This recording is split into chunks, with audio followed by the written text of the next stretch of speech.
Hello friends, मैं Pooja. Welcome back to my channel. कैसे हैं आप सब? होप सो अच्छे होंगे, तैयारी अच्छे से कर रहे होंगे।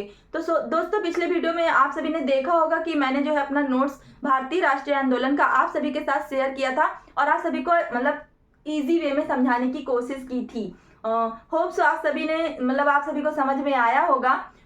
दोस्तों, आज हम उसके आगे पढ़ेंगे, उसके आगे जानेंगे, चर्चा करेंगे हम और आप मिलके कि किस तरीके से यूरोपियन आए, भारत में किस तरीके से अधिकार किया और आगे की क्या कहानी रही।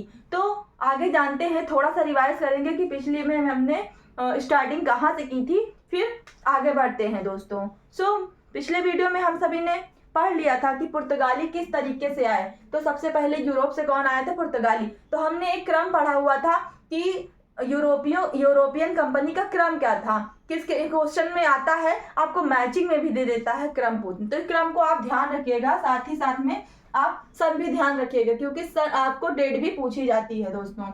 हाँ, और डेट के लिए बिल्कुल भी डोंट वरी, बिल्कुल डेट की ये नहीं कि इतनी सारी डेट थी मॉडर्न हिस्ट्री में, क्या क्या याद रखना, कोई चिंता नहीं करने की जरूरत है, ना ही रटने की जरूरत है दोस्तों। बिल्कुल स्टोरी की तरह सुनेंगे आप, पूरा आपका दिमाग में मॉडर्न हिस्ट्री सेटअप हो जाएगी। ये मेरा वादा है आपसे। मैं कोई टीचर नहीं हूँ, आप जैसे स्टूडेंट हूँ, सुपर टेट की तैयारी कर रही हूँ फ्रेंड्स। बस एक छोटी सी कोशिश है कि जिससे आप सभी का और हमारा साथ में रिवीजन हो सके, तो मेरा सपोर्ट करिएगा फ्रेंड्स। बात करते हैं। सबसे पहले हमारे देश में यूरोप से कौन आए थे? पुर्तगाली आए थे। पुर्तगाली, जैसा कि हमने पिछले वीडियो में पढ़ा हुआ था कि पुर्तगाली ने, वास्को ड गामा ने 1498 में हमारे भारत की खोज की थी। सन 1498 में तो पुर्तगाली आए थे 1498 ईस्वी में। जिसके बाद डच आए।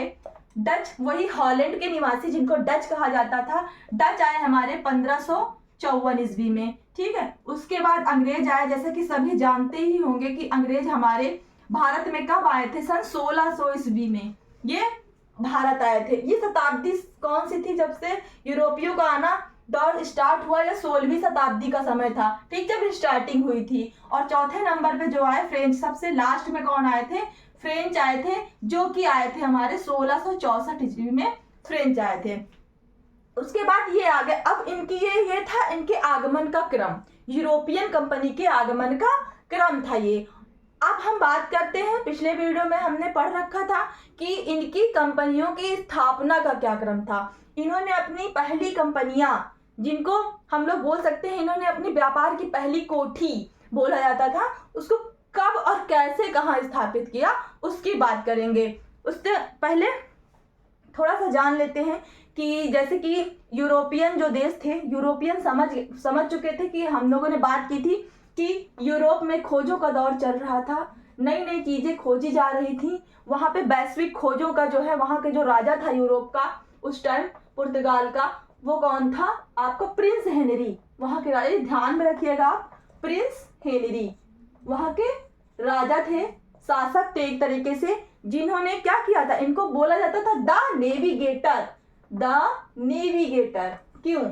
क्योंकि इन्होंने वैश्विक खोजों को बढ़ावा दिया था। द प्रिंस हेनरी ने, प्रिंस हेनरी एक नेविगेटर के नाम से जाने जाते हैं, जिन्होंने वैश्विक खोजों को बढ़ावा दिया था। क्या किया था? वैश्विक खोजों को बढ़ावा दिया था। वैश्विक खोजों को बढ़ावा दिया था। इसको आप कहीं ना कहीं नोट डाउन करके रखिएगा फ्रेंड्स, पॉइंट टू पॉइंट आप नोट कर लीजिएगा, वरना आप कहीं ना कहीं भूल जाएंगे। एक रिवीजन के लिए तो ज्यादा बेहतर रहेगा आपके लिए। ठीक है। पुर्तगाली प्रिंस हेनरी द नेविगेटर इनको बोला गया, जिन्होंने वैश्विक खोज को बढ़ावा दिया, जिसकी वजह से भारत की खोज हुई। जिसकी वजह से क्या हुई? भारत की खोज हुई। ऐसा नहीं कि भारत खो गया था जी, ठीक है। जिसकी वजह से क्या हुई? भारत की खोज हुई। किसने की थी? वास्को डी गामा ने की थी। जैसा कि हमने बात कर ली थी 1498 ईस्वी में इन्होंने भारत की समुद्री मार्ग की खोज की थी। क्योंकि सिंधु सभ्यता से ही व्यापार चलता आ रहा था, तो क्या हुआ था कि मार्ग जो है अवरुद्ध हो चुका था। 1453 ईस्वी में कस्तूरतूनिया का अरबों ने आक्रमण किया था। उसके बाद से जो है कोई जो हमारे पास रास्ता नहीं था, तो जो वास्को डी गामा ने भारत के एक समुद्री रास्ते की खोज कर ली थी, जिसकी वजह से व्यापार का आना जाना, यूरोप समझ चुका था कि भारत एक समृद्ध देश है, जहाँ पे अकबर का शासन चल रहा था। उस टाइम जो है मुगलों का शासन था। उसको क्या करना था? उसकी एक बहुत ही बड़ी लालसा बन चुकी थी भारत से व्यापार करने की। उसको ज्यादा से ज्यादा मुनाफा होने वाला था हमारे देश से। तो फिर क्या हुआ? भारत की खोज हो गई, सारी बातें हो गई, आपने नोट डाउन देते हैं कि जो भी पुर्तगाली आए, जो भी यूरोपियन आए, उनके जो है पहली कोठी अपनी कहाँ स्थापित की, तो पहली कंपनी उन्होंने, प्रथम कंपनी कब और कैसे स्थापित की, तो इसका क्रम भी आ जाता है, उसको भी आप ध्यान में रखिएगा। तो हम मैप से थोड़ा समझते हुए चलेंगे तो हमारे ध्यान में रहेगा, ठीक है। तो थोड़ा सा मैप से समझते हुए चलेंगे तो हमारे ध्यान में रहेगा। तो जैसे कि कॉमन सेंस लगा सकते हैं हम कि जो भी यूरोपियन आया, जैसे कि वास्को डी गामा आया, समुद्री मार्ग से आया था अफ्रीका को क्रॉस करते हुए, जैसा मैंने बताया। सो पहले सबसे पहले वो कहाँ आया होगा, तो ये है आपका केरल, केरल का कोचीन, ठीक है, ये याद रखिएगा, केरल का कोचीन, ठीक है। यहाँ पे जो वास्को डी गामा ने, यानी कि जो भी पुर्तगालियों ने अपनी पहली कोठी स्थापित की 1503 ईस्वी में, पहली कोठी स्थापित कर ली उन्होंने 1503 ईस्वी में। उसके बाद जो भी डच थे, डच ने पहली कोठी स्थापित की थी, वो कुछ यहाँ पे की थी। यहाँ पे अगर हम आ जाते हैं मसूलीपट्टम, यहाँ पे मसूलीपट्टम में कब की थी, 1605 में। 1605 में अपनी पहली कोठी किसने बनाई थी, तो डचों ने। क्वेश्चन में आपसे पूछ लिया जाता है, इसको क्रम वाइज भी पूछ सकते हैं, 1 बाय 1 भी पूछ सकते हैं कि डचों ने अपनी पहली प्रथम कंपनी कब और कहाँ वो जो है कब और कहाँ पे स्थापित की थी, तो मसूलीपट्टम में 1605 में की थी। बात करेंगे अगर अंग्रेजों की, तो अंग्रेजों ने जो अपनी पहली कोठी थी वो कहाँ, यहाँ पे आ जाते हैं, कोचीन से ऊपर आएंगे, यहाँ हो जाता है सूरत, और सूरत में इन्होंने सन 1608 में, 1608 ईस्वी में अपनी पहली कोठी सूरत में स्थापित की थी। इसके ऊपर आपको जो है कहीं कहीं आपको सूरत मिलेगा और कहीं कहीं मसूलीपट्टम भी दिया होता है। पीछे वजह ये है कि जो है ये जब बादशाह के दरबार में गए तो इनको जो है कंपनी बनाने का जो है इनको अधिकार मिल गया था, लेकिन कुछ ऐसी मतलब बाद में बीच में वाद विवाद हुआ कि बादशाह ने जो है अपनी मंजूरी वापस ले ली, जिसकी वजह से मसूलीपट्टम में इनकी कंपनी बनके तैयार हुई थी, जो कि 1611 में हुई थी, 1611 में हुई थी अंग्रेजों की।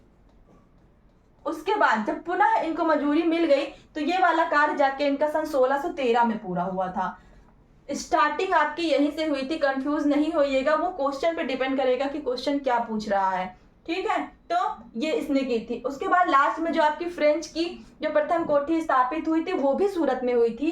फ्रेंच ने भी कहाँ की थी स्थापित कोठी अपनी, फ्रेंच ने भी सूरत में की थी। फ्रेंच की कोठी जो स्थापित हुई थी वो सन 1668 ईस्वी में हुई थी। कब हुई थी, 1668 ईस्वी में हुई थी। तो इसमें बिल्कुल कंफ्यूज नहीं होइएगा, इसको मैप बना के आप जो है नोट डाउन कर सकते हैं ताकि आपको याद रहे फ्रेंड्स। तो इसके लिए क्या करिएगा, अब पुर्तगाली 1498 में आए थे, 1498 में आए थे, व्यापार किए थे। उन्होंने अपनी प्रथम कोठी कब स्थापित की थी, 1503 में, 5 साल बाद, ठीक है। उसके बाद इसी तरह से डच आए थे 1555 में, और इन्होंने अपनी जो कोठी स्थापित की थी, पहली कोठी तो 1605 में स्थापित की थी। और इसी तरह से अंग्रेज आए 1600 में और अपनी कोठी पहली 1608 ईस्वी में इन्होंने स्थापित की थी। फ्रेंच ने अपनी कोठी जो है 1668 ईस्वी में स्थापित की थी। तो इसको आप 1-2 बार रिवाइज करेंगे, आपके माइंड में सेटअप हो जाएंगे सारी डेट आपके, ठीक है। तो इन्होंने सारी कोठियां स्थापित हो गई, सारी चीजें हो गई, मंशा बन चुकी थी व्यापार करने की यूरोपियों की पूरी तरीके से। जैसे कि मैंने बताया कि मुनाफा ज्यादा से ज्यादा हो रहा था, 60 गुना भी मुनाफा हुआ था पहली बार में वास्को डी गामा का। तो क्या हुआ, यूरोप के जो शासक थे वो बहुत ही खुश हो गए। तो उन्होंने सोचा कि क्यों ना हम जो है अपने यहाँ से वायसराय नियुक्त करें, नियुक्त करके जो है उनको भारत भेज दें ज्यादा से ज्यादा, ताकि कंपनियों का वहां विस्तार हो सके। पूरी तरीके से एक कब्जा जमाना चाह रहे थे, बिल्कुल पूरी तरीके से तैयारी में थे। तो उन्होंने क्या किया, उन्होंने अपने यहाँ से वायसराय नियुक्त करके भारत भेजना स्टार्ट कर दिया। तो आपसे क्वेश्चन में आता है कि भारत का प्रथम पुर्तगाली वायसराय कौन था, तो ध्यान रखिएगा, तो जो भारत में पहला वायसराय आया था, जब वायसराय और गवर्नर की शुरुआत हुई थी, कब से हो रही थी, तो इसने भेजा था सन 1505 ईस्वी में। ये डेट बहुत इंपॉर्टेंट है, याद रखिएगा। 1505 ईस्वी की जो आपकी डेट है, इसमें प्रथम वायसराय आया था जो कि पुर्तगाल से आया था। पुर्तगाल के शासक ने भेजा था अल्मीडा को सन 1505 ईस्वी में, अल्मीडा को भेजा था। तो ये इन्होंने क्या किया था, यहाँ आके इन्होंने कंपनियों का खूब सारा विस्तार किया था। अल्मीडा की बहुत इंपॉर्टेंट नीति है जो कि एग्जाम में पूछ ली जाती है कि कौन सी नीति, इन्होंने किस नीति की शुरुआत की थी, blue water policy, blue water policy, note करिएगा। तो ये पूछ लिया था ब्लू वाटर पॉलिसी क्या था जो अल्मीडा ने स्टार्ट किया था। प्रथम गवर्नर जनरल थे हमारे, प्रथम वायसराय और प्रथम गवर्नर थे तो इनकी जो ब्लू वाटर पॉलिसी थी, इसके तहत क्या था कि जो हिंद महासागर का क्षेत्र, जो भी हिंद महासागर था, उस पर अपना अधिकार करना चाहते थे, पूरी तरीके से उस पर अपना अधिकार कर लेना चाह रहे थे कि जो है सारा जो भी मार्ग है अपना समुद्री मार्ग पे पूरा कब्जा हो जाए, ताकि और भी आसानी रहे आने जाने की और माल इधर से उधर ले जाने की। ठीक है, तो इन्होंने ये पॉलिसी अपनाई थी। तरीके से क्या किया कि पुर्तगालियों ने हिंद महासागर पे पूरी तरीके से कब्जा कर लिया। सो दोस्तों, वीडियो लंबा हो रहा है। सो आज हमारे जो है पुर्तगालियों की पूरी बात हो चुकी है। आशा करती हूँ कि आप सभी को समझ में आया होगा। अगर मेरी ये कोशिश थोड़ी भी आप सभी के लिए इम्पोर्टेंट रही हो तो चैनल को लाइक शेयर सब्सक्राइब जरूर करिएगा दोस्तों। और मैं आगे भी आप सभी के लिए अपनी नोट्स और भी आपके सभी के साथ शेयर करती रहूँगी। सो आशा करती हूँ कि आप लोगों ने नोट भी किया होगा। अगर नोट्स नहीं होगा तो आप नोट करिएगा। नोट्स ऑलरेडी बने होंगे तो कोई ज़रूरत नहीं है, आप रिवाइज करिए। केवल रिवाइज ही हो रहा है, प्रॉपर मेरा जो मेरा मेन मोटिव ये है कि जो भी पढ़ रखा है हम लोगों ने वो रिवाइज करें, क्योंकि पढ़ सभी ने रखा है। टेट सीटेट दिया है, सभी ने दिया है, बीटेट दिया है, तो सभी ने पढ़ रखा है, बस रिवीजन नहीं किया है काफ़ी दिनों से, तो रिवीजन हो जाएगा दोस्तों। सो आशा करती हूँ कि आप सभी ने जो है फ्रेंड्स, हंसते रहिए, मुस्कुराते रहिए, जैसा कि मैं हर वीडियो में बताती हूँ, और अपनी पढ़ाई तैयारी जारी रखिए हमारे साथ, और एक सीट फिक्स करिए। बेस्ट ऑफ लक हमेशा। सो दोस्तों, मिलते हैं आपसे इसी तरीके के नेक्स्ट वीडियो में। तब तक के लिए bye bye.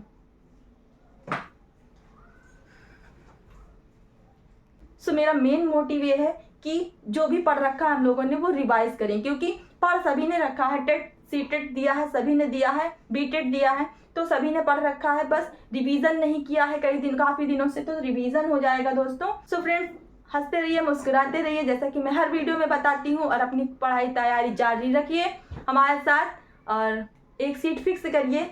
Best of luck हमेशा। सो दोस्तों, मिलते हैं आपसे इसी तरीके के नेक्स्ट वीडियो में। तब तक के लिए बाय बाय।